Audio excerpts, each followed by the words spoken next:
नमस्कार, मैं हूं संजय शर्मा। आप देख रहे हैं 4 PM न्यूज नेटवर्क। संडे का दिन है। आप सबको राजीव नारायण शर्मा जी की भविष्यवाणियां ज्योतिष इस विषय पे सुनने का मन करता है। ये शो आपके लिए खास तैयार है। हर बार की तरह मैं कह दूं कि अगर आपका ज्योतिष में यकीन है तो आप ये प्रोग्राम देखिए। ज्योतिष में यकीन नहीं है तो मत देखिए।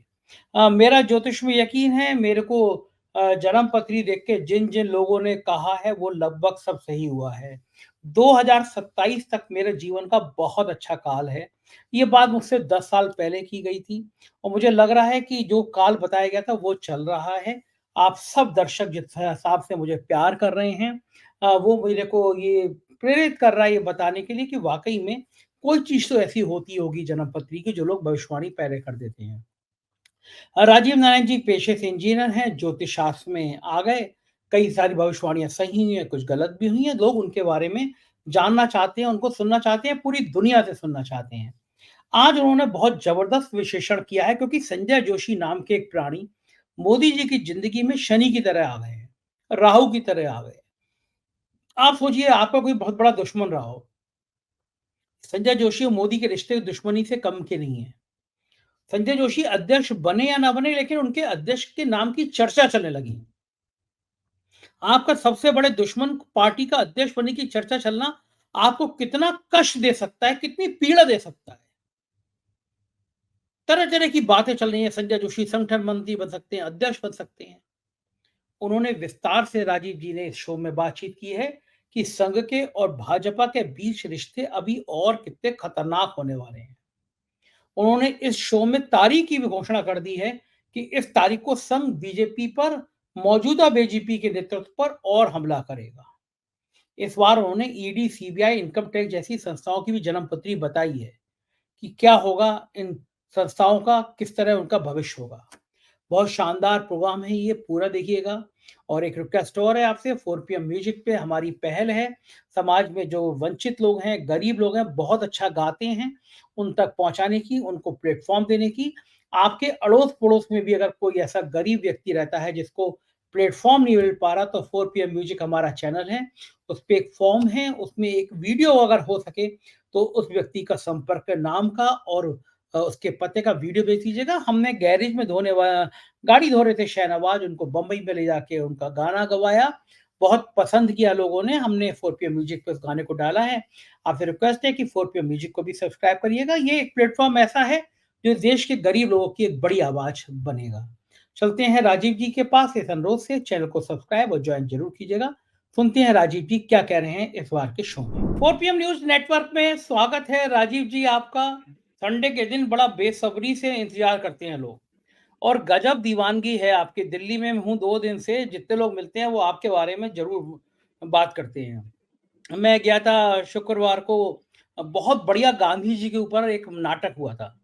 मणिशंकर अय्यर जी की बेटी हैं सुनन्या अय्यर और बहुत ही होनहार एक्टिविस्ट हैं। इतना मन को छूने वाला, गांधी जी की पूरी जिंदगी, गांधी जी के पूरा जीवन, उसके ऊपर उन्होंने शो किया था।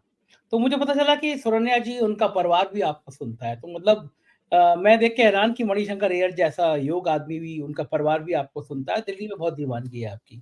तो मुझे बड़ा अच्छा लगा। मैं कहा राजीव जी के देखो चाहने वाले देश दुनिया में कितने फैले हुए हैं। राजीव जी, शुरुआत करता हूँ प्रोग्राम की। सबको ये बड़ा कौतूहल है जानने का कि भारतीय जनता पार्टी और राष्ट्रीय स्वयंसेवक संघ के बीच में जो जो ईलू ईलू हो रहा है, जिस लड़ाई के चक्कर में, जिस शीत युद्ध के चक्कर में भाजपा अपना राष्ट्रीय अध्यक्ष नहीं बना पा रही है। अमित शाह हाँ। गए, अमित शाह नागपुर गए, रुके, संघ के लोगों को संदेशा भेजा। लोग तो, हमारा राजीव रंजन के साथ शो हुआ था, वो बता रहे थे कि इनके पास सूचनाएं थी कि ये ऑफर आया कि भाई हम संजय जोशी को संगठन मंत्री बना सकते हैं BL संतोष की जगह। लेकिन संघ अड़ा हुआ है कि भाई भाजपा अध्यक्ष या प्रधानमंत्री, इन दो में से अब एक पद पर हमारा व्यक्ति रहेगा। ये कभी सोचा नहीं था कि इनमें आपस में इतनी लड़ाइयाँ हो जाएँगी।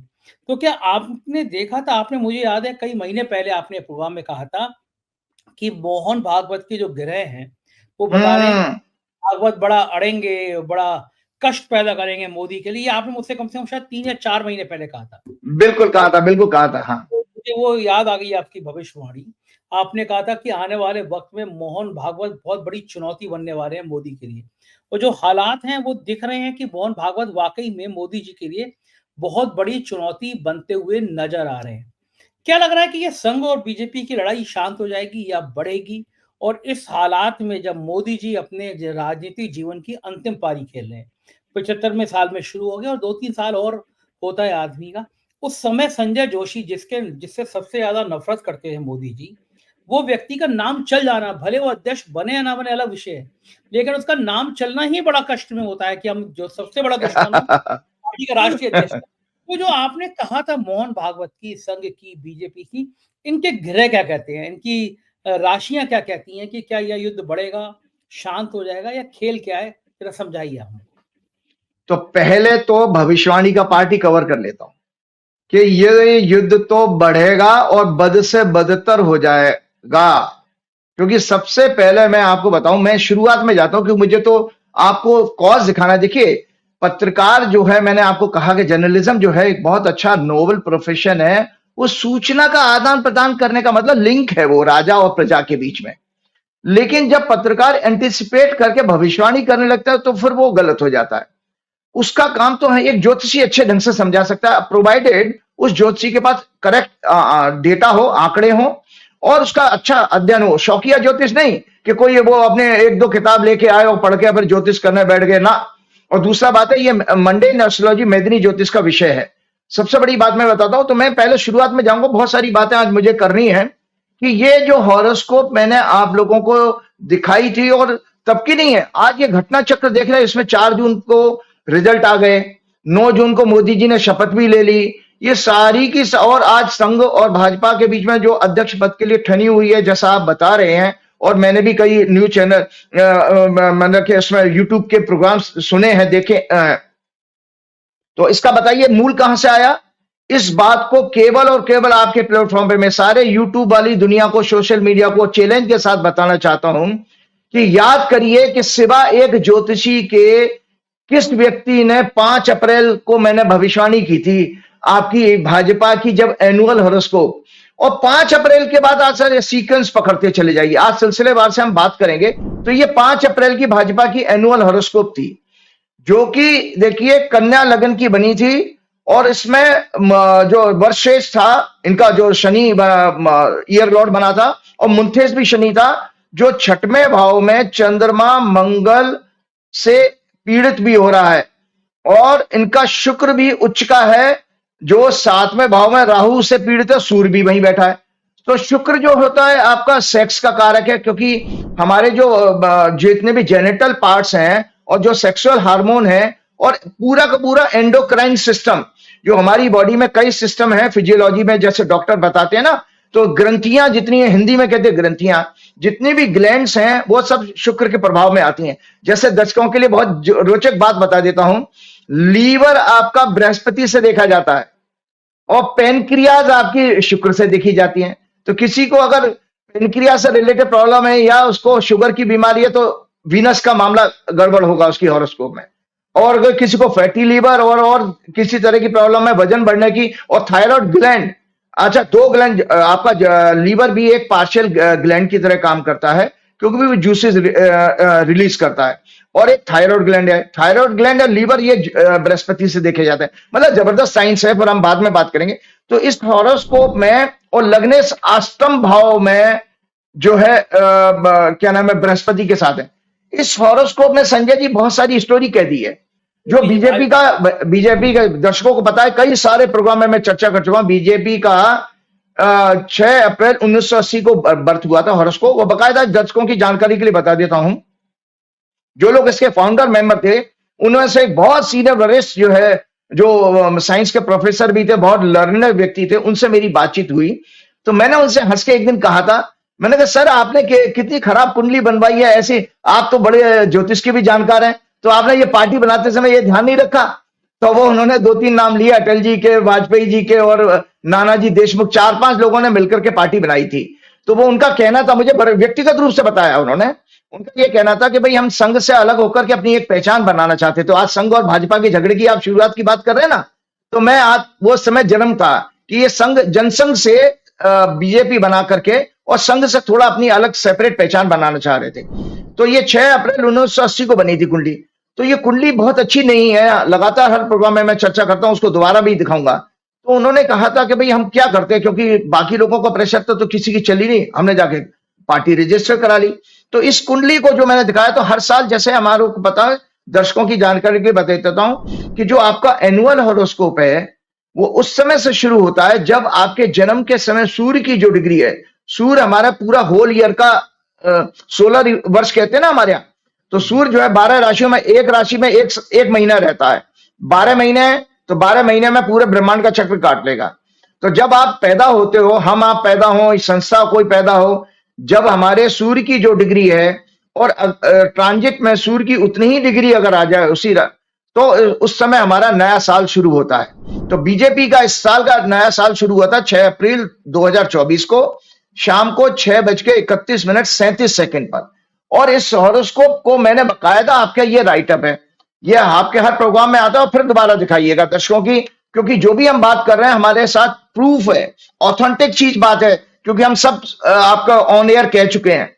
तो इसमें मैंने ये कहा था कि इस वर्ष पार्टी के बिखरने और टूटने का, सहयोगियों के साथ झगड़े का भी योग है। भ्रष्टाचार, भाजपा की प्रतिष्ठा निरंतर निम्न स्तर पर, लो लेवल पर चली जाएगी। अनैतिक कार्य, राजनीतिक पॉलिसीज एक्शन के कारण इनका ग्राफ नीचे जाएगा। ये सब कुछ हो रहा है। बाकी मैंने तो ये भी कह दिया था कि भाई इसमें तो गंभीर बीमारियों और जो है उसके द्वारा अशुभ समाचार नेताओं के लगातार आने का योग भी वो शुरू में आपने देखा ही था।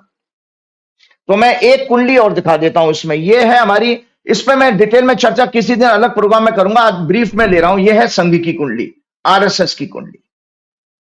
और आरएसएस की कुंडली में आप ये देखिए कि इस समय जो है ये 27 सितंबर 1925 को बनी थी। 9:56 मॉर्निंग में 9:56 नागपुर में बर्थ हुआ था इसका। और इनकी जो मकर राशि है, इस समय मकर राशि है। चंद्र कुंडली पे चले जाए दर्शक, जो जब दर्शक देखेंगे मकर राशि है, तो इस समय जो मंगल जो गोचर कर रहा है वो मिथुन में गोचर कर रहा है। मैंने आपको आपके प्रोग्राम में ये मंगल की हॉरोस्कोप भी दिखाई थी। मंगल जो है 25 अगस्त को इसमें आ गए थे, सॉरी 26 अगस्त को आ गए थे दोपहर में 3 साढ़े 3 बजे करीब मिथुन राशि में। तो मिथुन राशि में जब मंगल आए थे तो मिथुन जो है मकर के लिए 6वां भाव बनता है, और 6वां भाव होता है झगड़े का। मैं आरएसएस की चंद्र कुंडली की चर्चा कर रहा हूं दर्शकों, कि आरएसएस की मून चार्ट में मंगल जब 6वें भाव में आया, उसकी 8वीं दृष्टि उसके लगन पर पड़ रही थी, और इनका जन्म का चंद्रमा मकर में ही है। जो आरएसएस की कुंडली मैंने दिखाई थी, आप दिखाइएगा। और इनका चंद्रमा पीड़ित भी है, तो इसलिए मंगल एक तो उत्तेजना का, झगड़े का कारक, और झगड़े के भाव में बैठा हुआ है। तो इस समय आरएसएस के अंदर तो जबरदस्त उत्तेजना है। आरएसएस का ऐसा व्यवहार आपने पिछले 10 साल में नहीं देखा होगा। इससे भी बदतर 20 अक्टूबर को होने वाला है कि आरएसएस दरअसल बीजेपी का गला घोंटने का काम करेगी, इस लीडरशिप का। ये मेरी दर्शक मेरी बात सुन ले, क्योंकि मंगल अभी तो मिथुन में है, 20 अक्टूबर को मकर राशि के सामने भाव में पहुंच जाएंगे, कर्क में, और नीच के होते हैं, तब भी वो लगन पे दृष्टि देंगे। तो लगातार आरएसएस की चंद्र कुंडली में मंगल की दृष्टि लगन पर जा रही है, अभी भी चल रही है, और 20 अक्टूबर के बाद 45 दिन भी चलेगी। तो आरएसएस किसी भी कीमत पर बीजेपी को अब सांस नहीं लेने देगा, और मोदी अमित शाह के लिए निरंतर ये बराबर कष्ट लेकर के आएगा। एक चीज मैं आज आपको फिर बताना चाहता हूं कि देखिए कि आपने देखा कि ये सब मौका देखो काल ने तैयार किया, हमने आपने नहीं किया। जनता ने उनको फ्रैक्चर्ड मैंडेट देके उनको त्रिशंकु लोकसभा बनाई, और आज बीजेपी में और मोदी और अमित शाह की पहले जैसी ताकत रही नहीं है। अब इसका लाभ जो है सभी लोग उठा रहे हैं। जांच एजेंसियां भी उठाएंगी, ब्यूरोक्रेसी भी उठाएगी, जुडिशरी भी उठा रही है, और आरएसएस भी इसको फायदा उसका उठा रहा है कि ये दिस इज द टाइम जहां पर हमको इनके ऊपर अंकुश लगाना चाहिए। तो ये काल की गणना है, काल चक्र ने ही घुमाया, किसी व्यक्ति विशेष की बात नहीं है। और जिन सज्जन का नाम आप ले रहे हैं जोशी जी का, तो वो मैं आपको बताऊं, बहुत सारे लोग आरएसएस के मेरे पास आते रहे हैं, मैं किसी का नाम नहीं लूंगा। तो आप बता देता हूं दर्शकों की जानकारी के लिए, एक किसी बड़े बीजेपी नेता से 2 दिन पहले मेरी बात हो रही थी, आपके इसी बात लोग तो अनुमान लगाते हैं, मैं तो सत्य बात बता रहा हूं। तो आरएसएस के वो बीजेपी के बड़े नेता से मेरी बात हो रही थी, मैंने कहा क्या चल रहा है भाई अध्यक्ष के बारे में? तो बोले चल वही रहा जो आप चाह रहे हो। मैंने क्या मतलब? बोले सारी आपकी योजना पे हो रहा है। तो मैं आपको दर्शकों को बता देता हूं कि बहुत सारे बीजेपी के लोग मेरे संपर्क में पिछले सितंबर अक्टूबर से 1 साल से। अच्छा, और मैं ये लाइन क्या है कि आपकी योजना, मतलब आप भी नेता हैं क्या? आपकी योजना क्या नहीं, होती मैं है? नो योजना नहीं। देखिए ज्योतिषी तो एक जो है बेसिकली सलाहकार है, मार्गदर्शक है। मैं तो ग्रहों को देख करके बता चुका था कि नरेंद्र मोदी भाजपा के लिए कष्टकारी समय। 15 फरवरी से मैंने आपको बताया चंद्रमा में जब से बुध की दशा शुरू हुई है तब से निरंतर जो है मोदी जी के लिए कष्ट ही कष्ट आ रहे हैं, क्योंकि वो मति भ्रष्ट होने का योग है। तो आज भाजपा की कुंडली की बता देता हूं, ये भाजपा की जन्म कुंडली है। तो भाजपा की कुंडली में बता दे, दर्शकों को जानकारी के लिए बता देता हूं, 9वां घर जो होता है वो हमारी विचारधारा का होता है। जो आइडियोलॉजी होती है हमारी, वो 9वें घर से देखी जाती है। परंपरा, आइडियोलॉजी, नैतिकता, मॉरलिटी और आपका चेतना, कॉन्शियस, भाग्य स्थान भी यही है, गुरु का स्थान भी यही है। तो बीजेपी की कुंडली में, इस कुंडली में दर्शक देखें, नीच के मंगल की और नीच के मंगल की, नीच के जो है राहु की और बृहस्पति की, शनि की, सबकी दृष्टि 9वें भाव पर जा रही है। तो जो 15 फरवरी से जो दशा शुरू हुई है और ये 2027 तक जाएगी, क्योंकि इसके बाद बुध में के बाद केतु की दशा आएगी। ये सारी की सारी 9वें भाव से संबंध बना रही हैं, जिसमें झगड़ा आ रहा है। क्योंकि बीजेपी की मिथुन लगन की कुंडली है और मंगल जो है 6वें घर का लॉर्ड है। तो बीजेपी और आरएसएस में अब कोई सुलह होने की दूर दूर तक संभावना नहीं है। इस कुंडली के हिसाब से भी मैंने बता दिया आपको, दूर दूर तक कोई संभावना नहीं है। तो इसमें अमित शाह मोदी कुछ भी नहीं कर पाएंगे। अल्टीमेटली अमित शाह मोदी को इसमें सरेंडर करना पड़ेगा और एक कारण बनेगा बीजेपी में विघटन का, जिसका मैं अभी सिलसिलेवार बताता हूं। एक कुंडली की चर्चा और कर रहा हूं, तो मैंने बड़े मतलब टेक्निकली आपको बता दिया, समझे। 9वां घर होता है हमारा आइडियोलॉजी का, मतलब जिस विचारधारा को आप मानते थे। तो विचारधारा कौन थी? आरएसएस की। वो भाव पीड़ित है बीजेपी की कुंडली में शनि, मंगल से, राहु से। इसीलिए जो आपने देखा 15 फरवरी से बीज पड़ चुका था। और ये बात मैंने स्ट्रेटेजी के तौर पर बीजेपी के नेताओं को मैं पिछले 1 साल से बता रहा हूं कि मैं देख चुका था भाजपा का पतन आ रहा है। तो आप देखिए वो उसके बाद हंगाई, सीटें भी कम हो गई। अब ये लगातार झगड़े हो रहे हैं, गडकरी जी भी अपने कुछ कुछ बयान दे रहे हैं, मैंने भी अखबारों में पढ़ा है। तो ये सब काल चक्र हो रहा है। तो अब एक कुंडली और मैं चर्चा करता हूं, यह है मोदी जी की ओथ वाली कुंडली।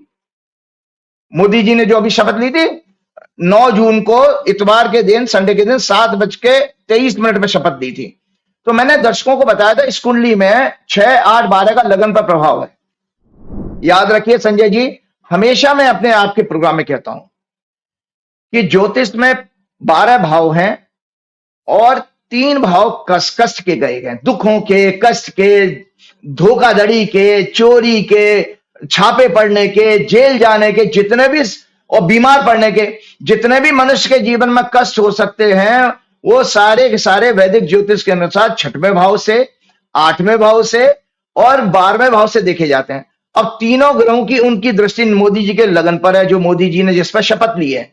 इसका अर्थ यह है कि मोदी जी का यह कार्यकाल बिल्कुल उसी तरह से होगा जैसे भीष्म पितामह हजारों तीरों से क्या नाम है विक्षिप्त हो चुके थे और सजसैया पे लेटे हुए। तो मोदी जी की हालत भीष्म पितामह जैसी होने वाली है कि जब अर्जुन ने उनको पूरे शरीर को भेद दिया था उनके बाणों से, तो मोदी जी की हालत भी भीष्म पितामह होने वाली है कि मोदी जी को अब सांस नहीं ले पाएंगे, क्योंकि मोदी जी ने जिस समय पे शपथ ली थी वो उसमें 6, 8, 12 का लगन में प्रभाव होने के कारण मोदी जी को निरंतर जो है इस तरह से इससे भी ज्यादा खराब समय देखना पड़ेगा, इससे भी ज्यादा खराब समय। एक और जानकारी के लिए बता देता हूं कि एक और मैं आप अखबार में देख रहा था कि अभी इन्होंने शायद मतलब जनता के टैक्स का पैसा, संजय जी, ये लोग जो है दर्शकों, आप ही के हमारे आपका टैक्स का पैसा, मैं जनता से बात करना चाह रहा हूं कि हमारे आपका टैक्स का पैसा, और ब्रांडिंग ही अपनी कर रहे हैं कि मोदी के 100 दिन, मोदी के 100 दिन। तो मैं आज सिलसिले बाद थोड़ा सा पॉइंट्स मैंने बनाए थे, मैं दर्शकों के साथ शेयर करना चाहता हूं। कुंडली तो मैंने चर्चा कर ही दी है। मोदी जी की इस कुंडली में जो मैंने 6, 8, 12 की चर्चा की कि निरंतर कष्ट ही नहीं, मानसिक कष्ट, ह्यूमिलेशन, लॉसेस, मतलब नाना प्रकार की जो मोदी जी ने 2002 से जो राजनीतिक यात्रा शुरू करी है, इतना समय खराब, इनके जीवन में कभी नहीं आएगा। दर्शक सोच लें, सुन लें मेरी बातों को, रिकॉर्ड है ये। इससे ज्यादा खराब समय नरेंद्र मोदी के जीवन में कभी नहीं आएगा और इसी में इनका लाइफ आगे की इसी पीरियड में कटने वाली है। तो देखिए, गवर्नमेंट का कई डिसीजंस पॉलिसीज में यू टर्न लेना, ये मोदी जी तो 100 साल को गया। मैं आपको सिलसिलेवार बता रहा हूं कि जो मैंने आपकी भविष्यवाणी की थी आप ही के प्रोग्राम में, जब ओथ की कुंडली की चर्चा की थी मोदी जी ओथ लेने के बाद में, तो उस समय मैंने कहा था ये कि इनके लिए ह्यूमिलेशन रहेगा इस सरकार में। तो वो सरकार, अब आप फैक्ट्स तो चेक करिए ना, आप विज्ञापन पे मत जाइए, हमारा पैसा खर्च कर रहे हो आप। गवर्नमेंट का कई डिसीजन पॉलिसीज में यू टर्न लेना। 26 टेररिस्ट इंसिडेंट हुए हैं जेएंडके में, 21 से ज्यादा सैनिक शहीद हुए। किसी में भी मोदी जी किसी का दुख बांटने उसके सैनिक के शहीद के घर नहीं गए हैं। 104 केसेस सेक्स क्राइम के हुए हैं। हर दिन एवरीडे न्यूज़पेपर में सेक्स क्राइम के समाचार मिलते रहते हैं, जिसमें 157 विक्टिम इन्वॉल्व हैं। महंगाई, बेरोजगारी बहुत है। मोदी जी के 100 दिन सरकार के का मैं काट जो है ना, काउंटर काट कर रहा हूं, मैं काउंटर कर रहा हूं। स्टॉक मार्केट का स्कैम भी आया, आप जांच कराओ ना कराओ वो आपके हाथ में है। मोदी जी की चीन पर चुप्पी, लगातार सुप्रीम कोर्ट ने इनके जनता, मीडिया और पॉलिटिकल अपोनेंट्स को फर्जी केस में फंसाकर उन्हें बेल देते हुए इनकी एजेंसीज पर कठोर स्ट्रिक्चर पास किए हैं इन्हीं 100 दिन में। पहला, सीबीआई पिंजड़े में बंद तोता है, पॉलिटिकल केस में मैलाफाइड इंटेंशन है सीबीआई का। दूसरा, ईडी को लगातार फटकार पड़ रही है, लगातार सीक्वेंस में आप देखते जाइए। बुलडोजर पॉलिसी पर भी इनको लगातार फटकार पड़ी। कहा हुआ, सुप्रीम कोर्ट ने कहा demolition as punitive step against ethos of constitution and further said babus and government cannot act as judge and stayed the bulldozer action across the country till 1 अक्टूबर 2024। मतलब साफ साफ का ये योगी जी के लिए और उनके भाजपा के मुख्यमंत्रियों के लिए, एक वो हेमंत बिश्वा शर्मा, उनके लिए सबक है कि उन्होंने कहा कि तुम और तुम्हारे बाबू जज नहीं है, आप ऐसे किसी का मकान नहीं गिरा सकते, तो उसको स्टे भी कर दिया।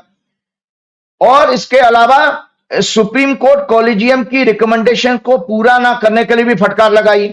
Bombay high court strikes down centre's fact check unit describing it unconstitutional and as an infringement on the right to equality and freedom of speech. जो फेक न्यूज की उन्होंने जो जांच की, जो कमेटी बनाई थी, जो रूल बनाया था, उसको भी अनकॉन्स्टिट्यूशनल बॉम्बे हाईकोर्ट ने कहा। मैं इसलिए बता रहा हूं, मोदी जी के 100 दिन के ये ह्यूमिलेशन एक एक करके आ रहा है। उसके बाद फॉर्मर सीजेआई जस्टिस रमन्ना ने भी, आपको याद होगा, जस्टिस रमन्ना इनके सेडिशन लॉ को रोक के चले गए थे, जो देशद्रोह के कानून के एक सेक्शन को स्टे कर गए थे, जिसकी वजह से आप देखिए जस्टिस रमन्ना के कार्यकाल खत्म होने के बाद देशद्रोह के कानून नहीं किसी पर लागू हो पा रहे हैं।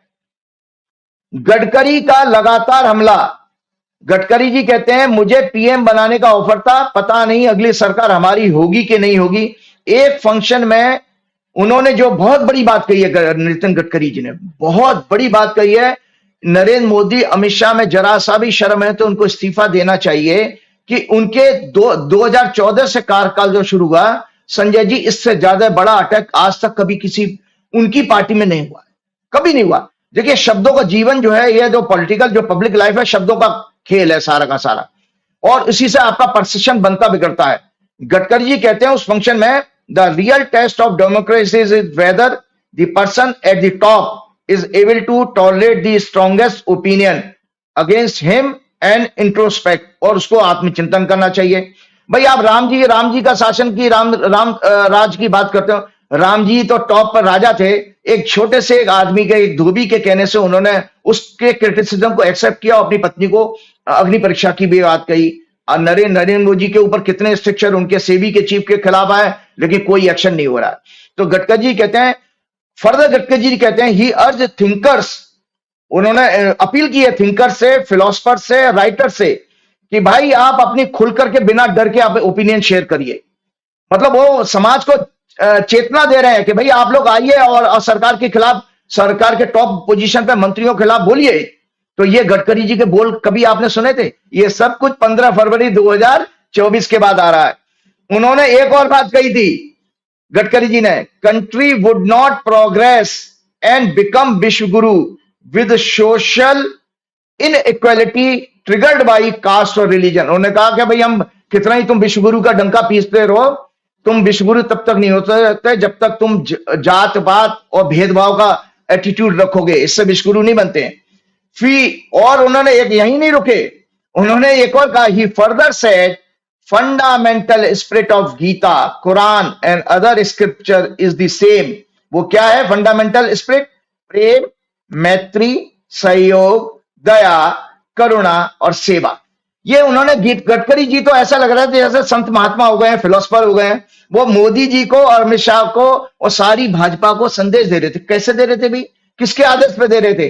तो वही कुंडलियां जो मैंने चर्चा की, आरएसएस वर्सेस बीजेपी, 15 फरवरी को बीजेपी की खराब दशा शुरू होना और उसके बाद वर्षफल खराब होना। तो मैं सीक्वेंस में आप लोगों को बताता हूं। हम लोग जब रिसर्च करते थे एस्ट्रोलॉजी में, तो संजय जी इसी तरह से क्रोनोलॉजी देखते थे कि भाई घटना कैसे बढ़ रही है, क्या क्या रिएक्शंस आ रहे हैं, क्या क्या चीजें हो रही हैं। तो this is a perfect proof कि भाई एक एस्ट्रोलॉजर ने एक हॉरोस्कोप को डिस्कस किया, एस्ट्रोलॉजिकल एनालिसिस दी, और हम फरवरी से लेके आज हम सितंबर खत्म होने वाला है, ये 7 महीने में हम लगातार इन घटनाओं को देखते आ रहे हैं।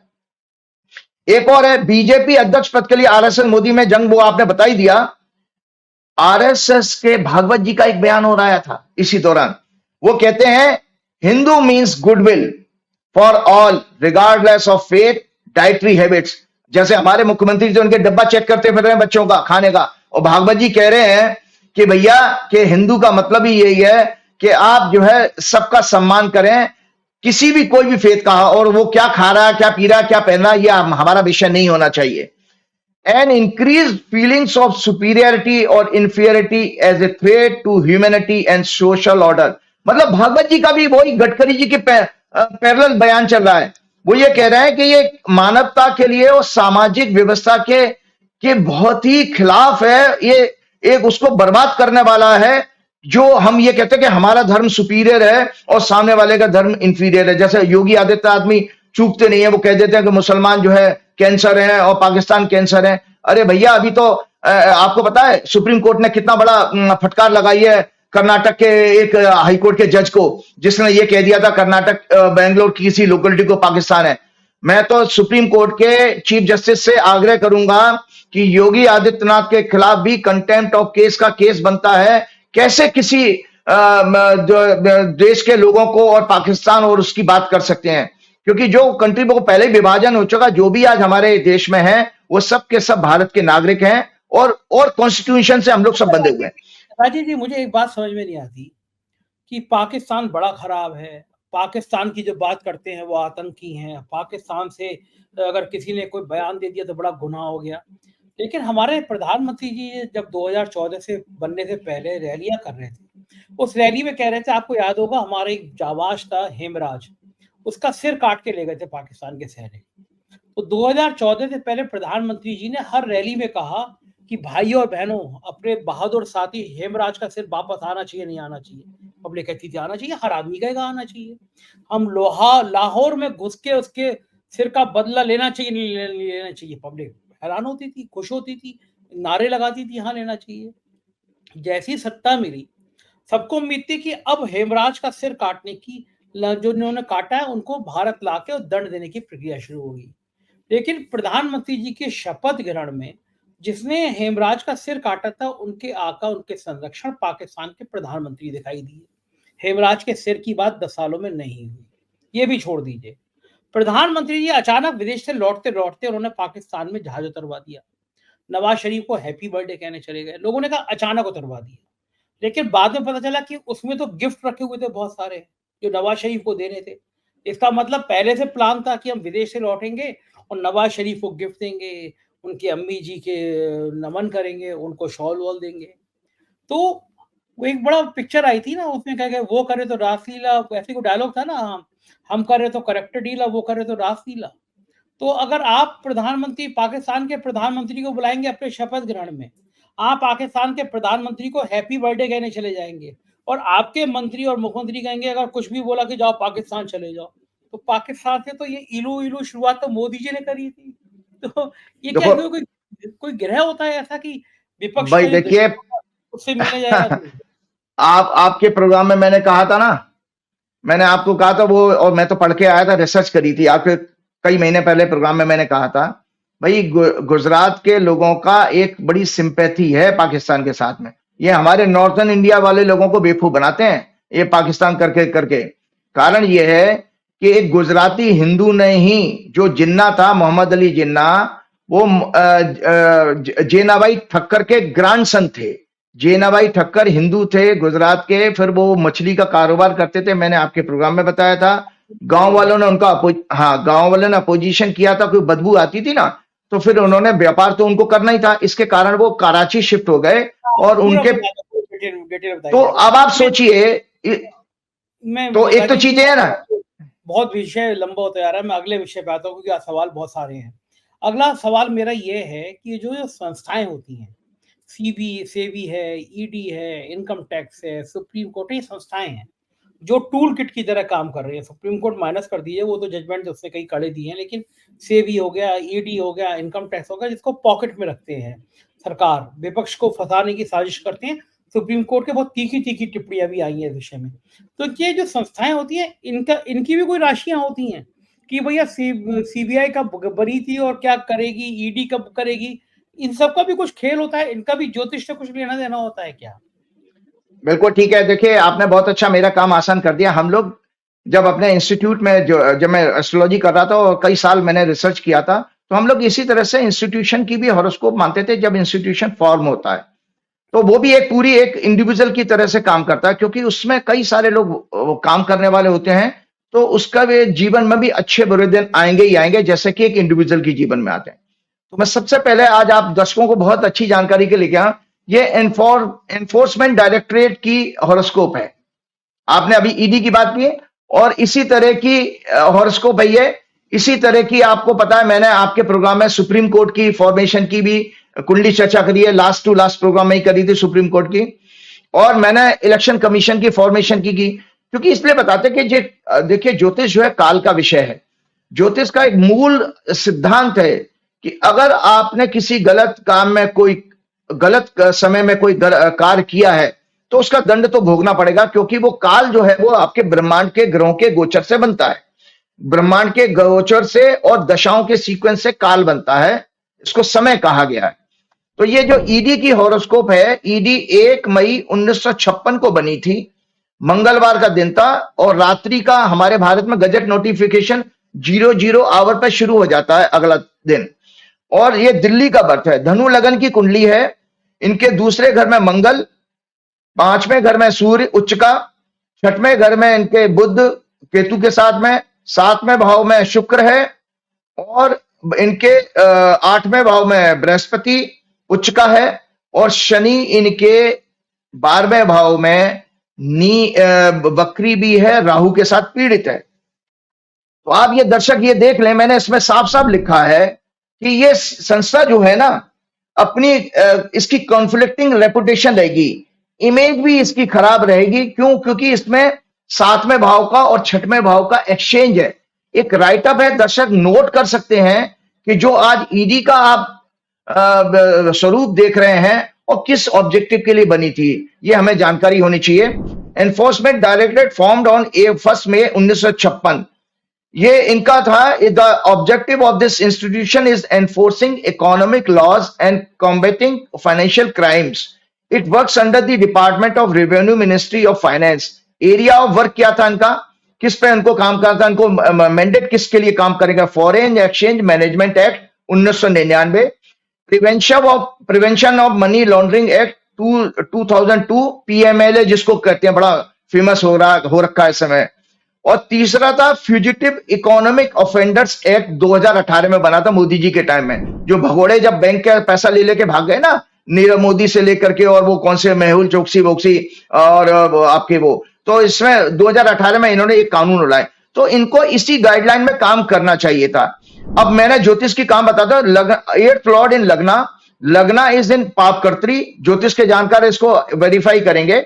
आम आदमी के लिए सुनने के लिए अलावा कोई कारण नहीं है, और इसके अलावा कोई और रीजन नहीं बनता। इंडिकेट द ड्यूबियस, मैं लिख रहा हूं 8th लॉर्ड इन लग्ना इज इन पापकर्त्री, मतलब दोनों साइड में लगन के जो है पाप ग्रह हैं, इसका मतलब करेक्टर खराब है, ड्यूबियस है। तो है indicate the dubious and mala fide character और अनप्रेडिक्टेबल ऑफ दिस इंस्टीट्यूशन। इस इंस्टीट्यूशन का अनप्रेडिक्टेबल बिहेवियर होगा और मेलाफाइड इंटेंशन और कैरेक्टर भी अच्छा नहीं होगा, जिसके कारण इसको बदनामी बार बार झेलनी पड़ेगी इस संस्था को। फिर their working and reputation lord seventh lord और 10th lord Budh is heavily afflicted in छठवें घर में 6th हाउस में विद राहु केतु और शनि, इसलिए इनकी कन्वेक्शन रेट बहुत पुअर है। आपको पता है कि पीछे इस बात पर चर्चा हुई कि इनकी कन्वेक्शन रेट मात्र 5% है या कितने परसेंट है। 90% केस में तो ये प्रूव ही नहीं कर पाए, अपराध सिद्धि नहीं कर पाए। तो आपकी सफलता इंस्टीट्यूशन की ये देखती है भाई, अगर आप किसी को पकड़ते हो तो आपने उसको उसके ऊपर अपराध कितना सिद्ध कर पाए, केवल महज जेल में डालने से कब बात नहीं बनती है। तो इनका बहुत पुअर है, बहुत कम है इनका, पीछे के आंकड़ों 5-10% का ही है जैसे मैंने पीछे सुना, और ज्यादातर राजनीतिक है, इसलिए इनकी कन्वेक्शन रेट बहुत पुअर है। और इस एजेंसी की रेपुटेशन भी हमेशा रेपुटेशन पर हमेशा प्रश्न चिन्ह लगा रहेगा, हमेशा लगा रहेगा, ये जब तक इस संस्था रहेगी। आज की बात नहीं कर रहे हैं कि मोदी जी का कार्यकाल है, ये कांग्रेस के कार्यकाल में भी इस संस्था को ऐसी प्रॉब्लम आएगी। जैसे सीबीआई, सुप्रीम कोर्ट ने सीबीआई को पिंजड़े में बंद तोता कहा था, प्रश्न चिन्ह लगा दिया, इसी तरह इनके ऊपर भी है। इनका 2nd लॉर्ड और 3rd लॉर्ड शनि है। दूसरा घर होता है हमारा फाइनेंस का और 3rd होता है हमारा एक्शन का, मेंटल इंक्लिनेशन का, एफर्ट्स करने का, जो आपकी मानसिक टेंडेंसी होती है, सोच होती है, वो तीसरे घर से देखी जाती है। तो इसमें 2nd Lord 3rd Lord Shani 12वें घर में विदेश और ह्यूमिलेशन के घर में पीड़ित है। ये कभी भी विदेश में, सुनिए दर्शक ध्यान से सुने, ये कभी भी विदेश में जमा काला धन और देश का पैसा लूटकर विदेशों में भागकर बसने वाले भगोड़ों के विरुद्ध कानूनी कार्रवाई करने में सफल नहीं हो पाएंगे। दर्शक दोबारा सुने, क्योंकि कुंडली में 3rd लॉर्ड और 2nd लॉर्ड 12वें घर में पीड़ित हो गया। 12वां घर ह्यूमिलेशन का, लॉस का होता है। दोबारा सुनिए, धीरे धीरे बोल रहा हूं, ये कभी भी विदेश में जमा काला धन और देश का पैसा लूटकर विदेशों में भागकर बसने वाले भगोड़ों के विरुद्ध कानूनी कार्रवाई करने में सफल नहीं होंगे। मतलब पीएमएलए एक्ट टोटली फ्रॉड साबित होगा, टोटली फेल्ड साबित होगा, जो लगातार इसीलिए जमानत हुई है ना, तो जजों ने उस पर टिप्पणी उठाई है। फ्यूजिटिव इकोनॉमिक ऑफेंडर्स, भगोड़े किसको कहते हैं? फ्यूजिटिव इकोनॉमिक ऑफेंडर, और इनको मैंडेट ये बनाई संस्था उसके लिए थी, उनको पकड़ने के लिए 2018 में लाए थे। यही कारण है कि 2014 से देश की बैंकों का पैसा लूटकर भागने वाले कॉर्पोरेट और अन्य लोग अभी तक अरेस्ट नहीं हो पाए हैं। मैं जो कुंडली की चर्चा कर रहा हूं, दर्शक ये देखें कि 2014 से 24 तक कौन अभी आपके पास पकड़ के आपकी जेल में बंद हुआ है? नहीं हुआ ना। तो ग्रह जो बता रहा है, कुंडली जो मैं एक्सप्लेन कर रहा हूं वो सिद्ध हो रही है।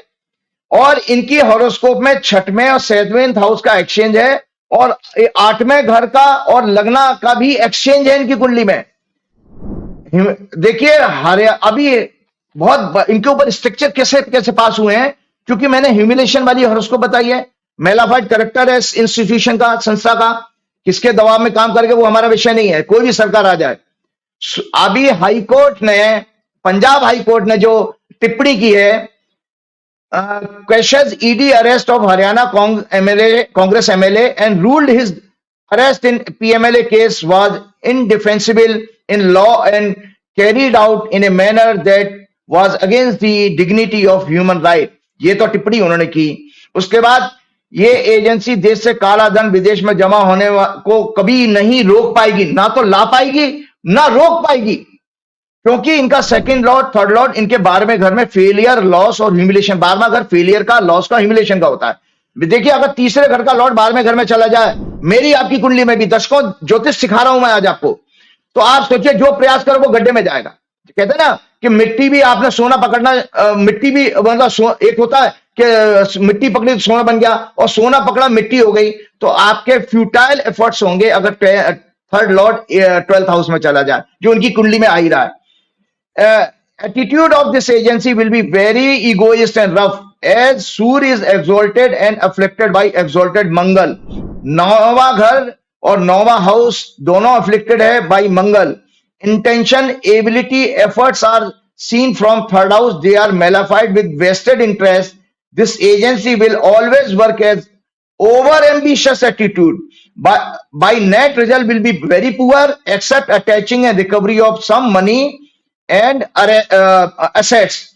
इनके लिए आगे आने वाला समय बहुत खराब है। मैं आप इस एजेंसी के भविष्य बता दे रहा हूं। आज फरवरी 2021 से इनकी शनि की दशा शुरू हो गई। शनि इन जिस कुंडली को दर्शकों मैंने आपके साथ चर्चा की है, शनि इनका बेहद पीड़ित है 12वें घर में। तो ये और 19 साल की दशा है। 21 से 19 जोड़ दीजिए, 2040 तक इस संस्था के लिए खराब हुआ है। मतलब अभी ये कोई मैं वीडियो प्रोग्राम सुना है कि क्या ईडी के दफ्तर को बंद कर देना चाहिए, तो ज्योतिष ये संकेत दे रही है कि ईडी के दफ्तर पर ताला लगा देना चाहिए, क्योंकि 2040 तक ये अच्छा परफॉर्म नहीं कर पाएंगे। लगातार इनके ऊपर इनकी कोर्ट के जरिए खूब खिंचाई होने वाली है। इनके अफसरों के ऊपर स्ट्रक्चर पास होंगे और कानूनी कार्रवाई के भी संकेत हैं। इनके अफसर जो है भ्रष्टाचार में पकड़े जाएंगे, ये भी ग्रहों का योग बता रहा हूं मैं।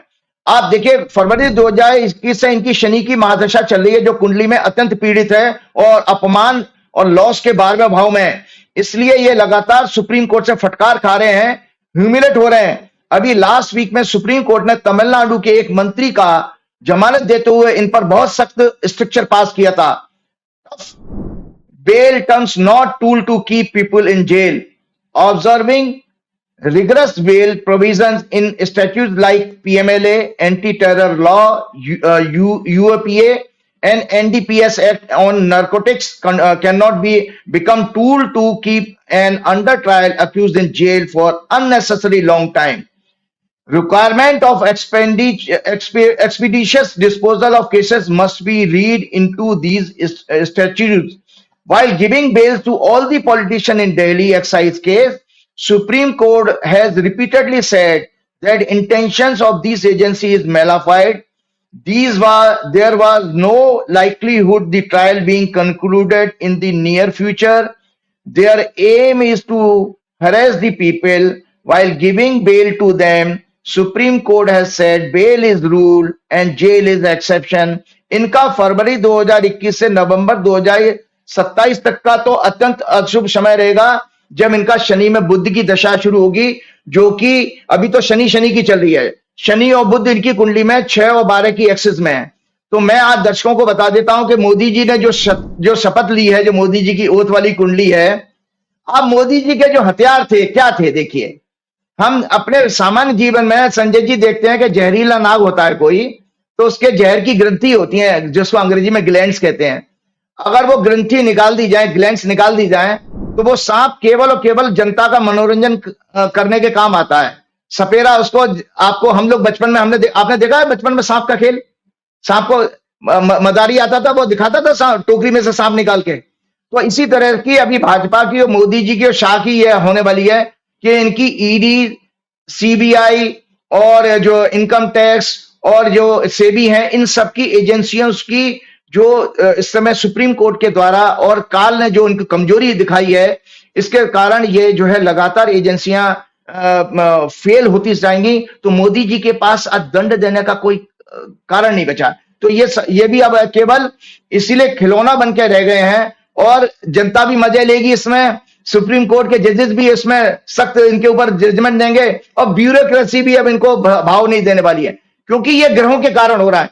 चलते चलते एक प्रोग्राम में मैं भूल गया हूं, लेकिन क्योंकि समय बहुत ज्यादा हो रहा है, अगले प्रोग्राम में मैं सेबी के ऊपर और जो फाइनेंशियल स्कैम क्यों हो रहा है स्टॉक मार्केट में आपको जनता के लिए जानकारी के लिए बता देता हूं। केवल एक ब्रीफ शेयर करूंगा, क्योंकि मेरा कमिटमेंट था कि मैं आपका अगला प्रोग्राम स्टॉक मार्केट के ऊपर करूं। मैंने ट्वीट भी किया था। आज दर्शकों मैं आपसे माफी मांगता हूं, क्योंकि समय बहुत ज्यादा हो गया है और हमें देखना पड़ेगा, क्योंकि 40-45 मिनट का समय बहुत लंबा हो जाता है। तो ऐसे में अगला प्रोग्राम निश्चित रूप से उसमें मैं करूंगा, लेकिन जाते जाते आपको एक स्कैम की हिंट देके जा रहा हूं संजय जी। स्कैम की हिंट यह कि देश के साथ कितना बड़ा देखिए धोखा हो रहा है। हर्षद मेहता का जो स्कैम था 1994 में हुआ था, तब शनि कुंभ राशि में था। 30 साल बाद शनि फिर वापस 2024 में कुंभ राशि में ही है। 30 साल बाद, क्योंकि शनि का एक अगली राशि में, उस सेम राशि में 30 वर्ष बाद आता है। तो उस समय जो स्कैम था स्टॉक मार्केट का मात्र 5,000 करोड़ का था। दर्शकों आपकी जानकारी के लिए बता देता हूं, इस समय देखिए जो स्टॉक मार्केट में जो घपला हो रहा है वो लगभग 1,80,000 करोड़ का है। इसमें एक लगभग जो है 1,80,000 करोड़ का जो है पैसा स्वाह हो चुका है इस समय। जो 14,000 जो आप 14 करोड़ जो आपके रिटेल इन्वेस्टर है, क्यों हुआ है डिटेल में हम पर बाद में बताएंगे कि इस समय जो F&O में फ्यूचर एंड ऑप्शन जो होता है, जो स्पेकुलेटिव होता है, उसमें आम जनता ने अपनी सेविंग अकाउंट से पैसा निकाल के एफडी तुड़वा तुड़वा करके पैसे लगाए और वो जो है उसमें वो गायब हो गया। आज वो रिपोर्ट चिंता जो है आरबीआई से लेके सरकार और फाइनेंस मिनिस्ट्री ने भी जताई है कि 93% आम निवेशक ने पैसा गवाया है। 93% आम निवेशक ने पैसा गवाया। वो कितना टोटल अमाउंट है? 1,80,000 करोड़। किसकी जेब में गया? 5,000 करोड़ का हर्षद मेहता का स्कैम था। आज आपके सामने 1,80,000 करोड़ का आपका 1,80,000 करोड़ का स्कैम आपकी नाक के नीचे हो रहा है और आप शांत बैठे हो। भैया आपका सारा बैंकों का सेविंग का पैसा F&O में लग गया, मतलब स्टॉक मार्केट में लग गया। और वो पैसा किसके पास गया? ये चंद कॉर्पोरेट के पास गया है। कॉर्पोरेट हाउसेज और उनके बड़े ब्रोकर शेयर को मैनिपुलेट करते हैं। आपको बता देता हूं दर्शकों की जानकारी के लिए कि मेरे पास तो मैं चूंकि सन 90 से इन्वेस्ट करता रहा हूं स्टॉक मार्केट में, तो आपको संजय जी बता, मुझे पूरी एबीसीडी पता है इसकी वर्किंग की। 2008 में सबसे बड़ा एक फॉल आया था अमेरिका में जो स्टॉक मार्केट का।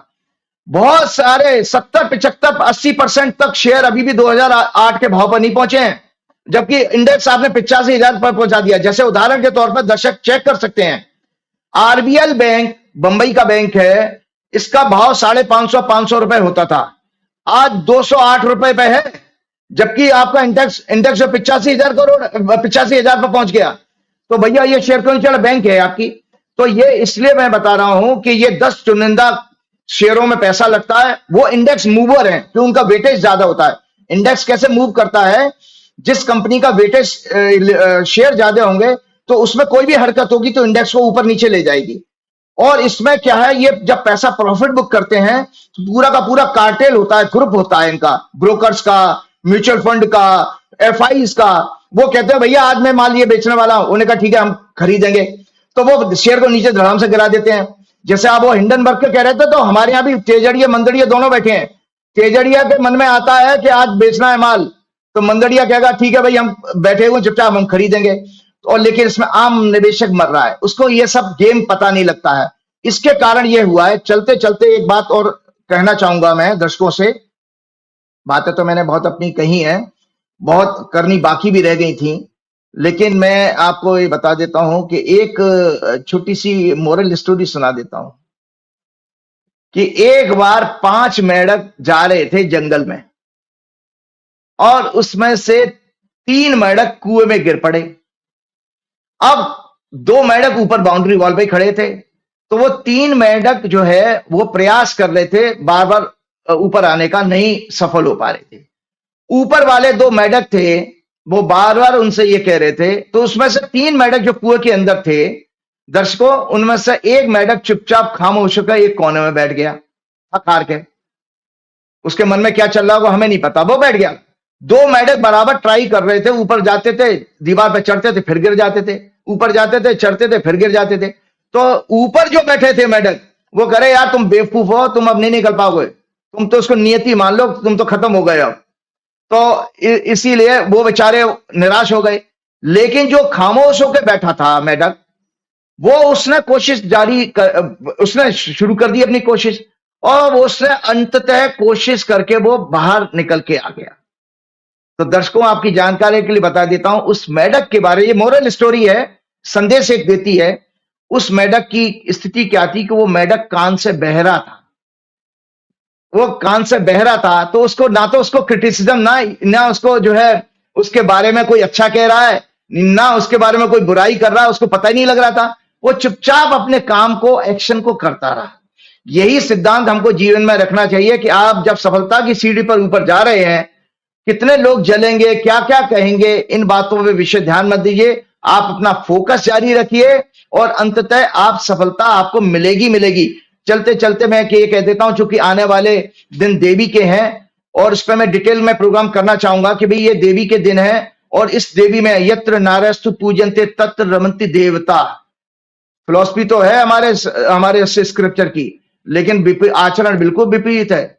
इसलिए विपरीत है कि अभी अभी एक कांग्रेस पार्टी ने प्रेस कॉन्फ्रेंस की थी। मैं तो लगातार आपके प्रोग्राम में बता रहा हूं, मैंने भाजपा की वर्षफल दिखाई, भाजपा की जन्म कुंडली भी आपके साथ चर्चा करी है, और उसमें कहा था कि इनकी कुंडली, इनके सरकार में रहते हुए कभी भी सेक्स क्राइम कम नहीं हो सकता, क्योंकि उनमें शुक्र इनके सभी कुंडलियों में पीड़ित है। और तो और आरएसएस की कुंडली में भी पीड़ित है। कभी डिटेल में बता दें, शुक्र शनि इनके 12वें घर में भोग का कारक होता है शुक्र। तो उस प्रेस कॉन्फ्रेंस के साथ ही मैं इनपुट बता देता हूं।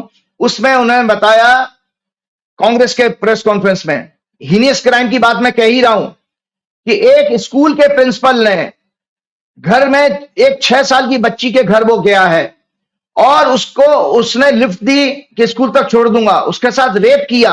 रेप करके जब वो बच्ची ने विरोध किया, वो 6 साल की बच्ची, और उसको मार दिया। मार करके फिर क्लासरूम के पीछे डेड बॉडी रखी, वो डिटेल अलग है। तो वो स्कूल का प्रिंसिपल जो है वो आरएसएस की ड्रेस में, उन्होंने बकायदा फोटो रिलीज की थी कि वो आरएसएस की नेकर पहने हुए था, मतलब वो आरएसएस की आइडियोलॉजी का, बीजेपी की आइडियोलॉजी का था।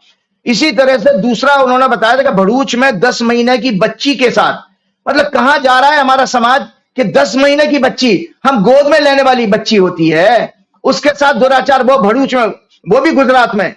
तीसरी उन्होंने एक और बात बताई थी कि एक नेता ने बीजेपी के एक लेडी को फोन करके पूछा घर में कौन है, उन्होंने कहा मैं अकेली हूं, पति कहां है तुम्हारे। जब सब पता कर लिया कि कोई नहीं है घर में, वो आया और उसके साथ रेप किया और उसको धमकी दी कि तुम ना अगर कहोगे तो मैं तुम्हें बर्बाद कर दूंगा। सो ये सब कुछ भाजपा शासित राज्यों में क्या हो रहा है, मैं आपको बताता हूं। चूंकि आपको अगर अभी भी नहीं समझ है, मैंने आपके संजय जी आपके चैनल पर 1 साल से जो प्रोग्राम कर रहा हूं, मेरा कोई स्वार्थ नहीं है, ना मुझे कोई पैसे की अभिलाषा है। मैं केवल और केवल मेरा काम था कि परमात्मा ने, हनुमान जी ने मुझे ये जो ज्ञान 20 वर्ष 24 वर्ष में मुझे मिला, 20 वर्ष में, पूरा 20 वर्ष हो गए 2004 से 24 तक, ये केवल जनता में चेतना जागृत करने के लिए, इसके अलावा मेरी कोई अपेक्षा नहीं है। तो मैं आपको जानकारी के लिए बता देता हूं कि अगर आप इन लोगों को माफ कर दोगे तो आपकी पीढ़ियां कभी माफ नहीं करेंगी। माताएं बहनें ये ऐसे गंदे लोग हैं संजय जी कि घर में बैठाएंगे तो आपकी बहन बेटियों को देखने लगेंगे। खतरनाक लोग हैं, क्योंकि देखिए भाई स्त्री का इनको पता ही नहीं है, क्योंकि आरएसएस में शादी करते नहीं है। मोदी जी शादी से, नवरात्रि कब से शुरू हो रहे हैं राजीव जी?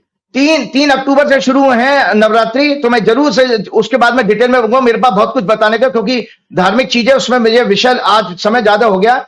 चलते चलते मैं एक आप लोगों से प्रार्थना करना चाहता हूं संजय जी, आपकी जानकारी के लिए, कृपया करके आपको एक जानकारी बता देता हूं। जब नारियों की बात करते हैं, राजा दशरथ और जनक में जब संवाद हुआ है, वाल्मीकि रामायण है ये सब, देखिए इसमें, तो उसमें राजा जनक दशरथ ने उनके प्रणाम किया है, उनसे कहा है, जो राजा दशरथ ने जनक को कहा कि आप देवता हैं, मैं याचक हूं, मैं तो भिखारी हूं, मैं बेटी लेके जा रहा हूं। हमेशा याद रखिए मैंने आपके प्रोग्राम में क्या कहा था कि देवता शब्द उसके लिए इस्तेमाल किया जाए जो देता है। तो जो पुत्रियों के पिता हैं वो वास्तव में इस संसार में देवता होते हैं, क्योंकि वो समाज को अपनी बेटी देके जा रहे हैं, और वो बेटियां ही समाज को बनाती हैं, परिवार को बनाती हैं, कुनबे को बनाती हैं, देश को बनाती हैं। तो मैं आप लोगों से एक छोटी सी एक प्रार्थना करने जा रहा हूं कि कृपया करके संजय जी आप भी अपने स्टाफ को बोलिएगा कि 30 तारीख के बाद मेरा कॉन्टैक्ट नंबर अभी नहीं देना है किसी को, क्योंकि मेरी 2 बेटियां हैं और बड़ी बेटी की मेरी नवंबर में 17 नवंबर की शादी है। तो मैं अकेला हूं और मुझे सारे चीजें देखनी है, मैनेज करनी है, तो मेरे पास थोड़े दिन बचे हैं, तो उनमें मैं व्यस्त रहूंगा। मैं अगली कंसल्टेशन 30 नवंबर के बाद ही लूंगा। और हंसते हुए भाई उस नन्ही परी को 4 PM परिवार की और 4 PM परिवार के सब दर्शकों की तरफ से कि उस बच्ची का जीवन हमेशा खुशहाल रहे, वो योग पिता की योग संतान है, हमेशा दाम्पत्य जीवन खुश रहे। और दर्शक मेरे समझदार हैं, वो नवंबर के बाद ही आपके संपर्क करेंगे, 30 नवंबर के बाद। और मैं आपको बता रहा कि देखो व्यस्तता संजय जी इतनी हो गई है, क्योंकि मैं लोगों को कॉल आते हैं, दुनिया भर से कॉल आ रहे हैं, और मैं उनको चाहता भी हूं कि मैं उनके जो भी समस्या है उनको मार्गदर्शन कर पाऊं। आप एक फैमिली आई थी संजय जी अभी 3-4 दिन पहले, वो लाजपत नगर से मेरे घर आए, और बाई चांस मुझे पता नहीं था कि मैंने उनको टाइम दे रखा है, और मेरी वाइफ ने कहा घर में आटा खत्म हो गया है, और मैं आटा ले जाने के लायक नहीं था, मुझे परेशान, मैंने बिल्कुल बैग लेकर के मैं गेट तक गया हूं, तो पता लगा सिक्योरिटी गार्ड ने फोन किया कि कोई फैमिली मिलने आए। तो मैंने उनके हंस के कहा था भैया मैं आटा भी नहीं खरीद पाया हूं। तो वो कहने लगी कि आप ब्लिंकिट से जो ऑनलाइन कंपनियां होते, मैंने कहा भाई मैं बाजार का आटा नहीं खाता, मैं चक्की से लेके आता हूं, मुझे बहुत मजा आता है सब्जी मंडी जाना, चीजों को खरीदना एंजॉय करता हूं। चलते चलते श्री गुरु चरण सरोज रज निज मन मुकुर सुधार, वर्णव रघुवर बिमल जसु जो दायक फलचार, बुद्धिहीन तनु जान के सुमरो पवन कुमार, बल बुद्धि विद्या देव मोह हरऊ कलेश विकार। कितनी सुंदर प्रार्थना। विकार का मतलब मैंने बार बार कहा है, यही काम क्रोध लोभ मोह ईर्ष्या, ये विकार है, मानसिक मनोरोग कहे गए। विकार का मतलब मेंटल डिस्टर्बेंस। और कलेश का मतलब है जो आपके बेसिकली डाइवर्ट करते हैं आपके अटेंशन को, अज्ञानता, जो बेसिकली आप पर अज्ञानता, राग द्वेष भय, फियर मत आने दीजिए, डरो मत। जो राहुल गांधी कहते हैं ना, डरो मत, तो बस डरो, डरिए मत। बहुत शुक्रिया राजीव धन्यवाद। जी। तो ये थे राजीव नारायण शर्मा जी, और ये बता रहे थे विस्तार से कि संघ और भाजपा की रणनीति क्या है, कैसे रिश्ते रहेंगे, कितना विरोध होगा। यकीन है आपको ये बातचीत पसंद आई होगी, जरूर अवगत कराइएगा कैसा लगा ये प्रोग्राम। शुक्रिया, थैंक यू।